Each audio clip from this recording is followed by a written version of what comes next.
All right, let's talk about something we've all seen. We're going to dive into a really fascinating, kind of weird paradox of the human mind. Why is it that sometimes the people who know the absolute least are the most confident people in the room? I mean, you know who I'm talking about, right?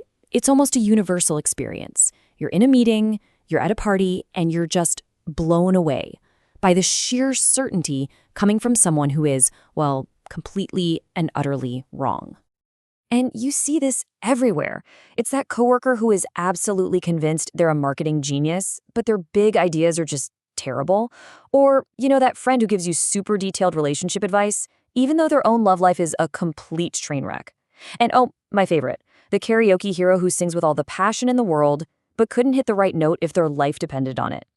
Now, it is so easy to just write these people off as arrogant, right? Or just clueless. But what if I told you it's not really a character flaw?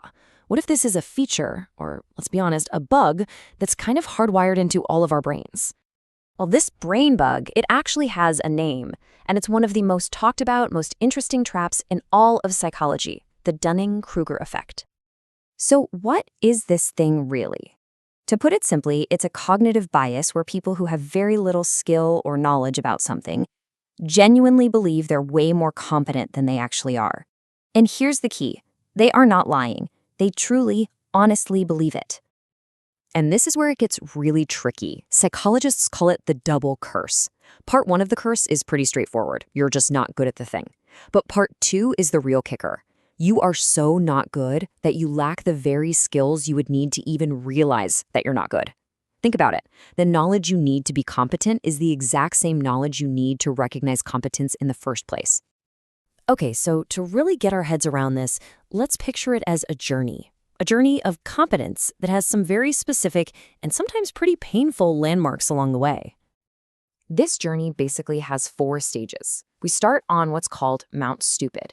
Then we fall into the Valley of Despair, start the slow climb up the slope of enlightenment, and if we're lucky, we reach a place of expert humility. So let's walk through it.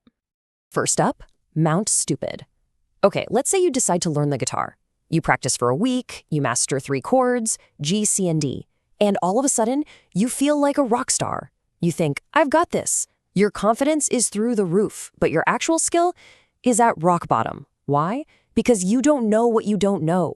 You have no idea how vast and complex guitar playing really is.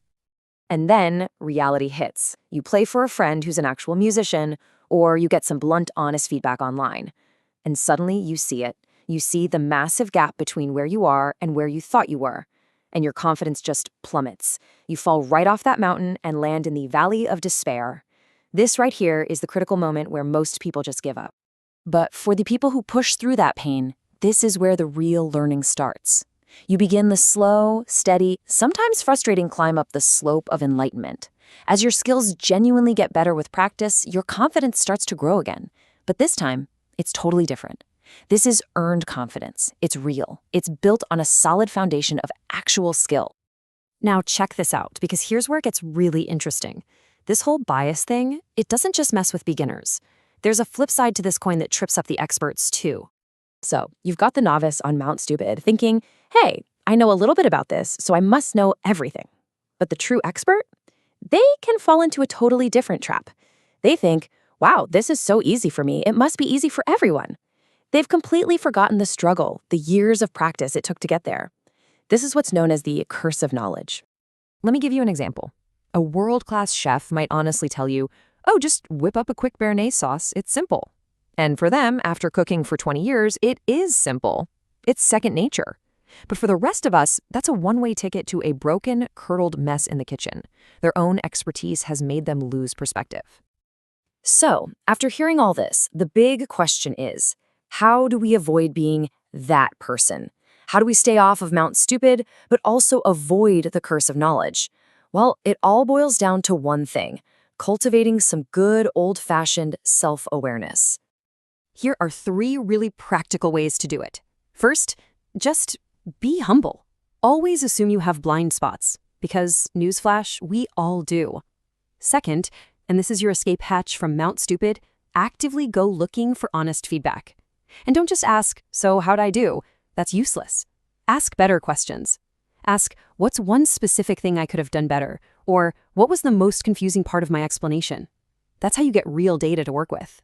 And finally, number 3, and this is maybe the most important, never, ever stop learning. This is the ultimate antidote. The Dunning-Kruger effect absolutely thrives in ignorance. The more you learn, the more you realize just how huge the mountain really is. Seriously, the moment you think you know it all, that's the exact moment you've gotten trapped. So I'm going to leave you with this thought. The next time you run into someone who is just overflowing with that misplaced confidence, maybe try to see them not as arrogant, but as someone who's just stuck on Mount Stupid for a little while. But more importantly, turn that question inward and ask yourself, with some real curiosity, in what area of my life might I be standing on that very same peak right now?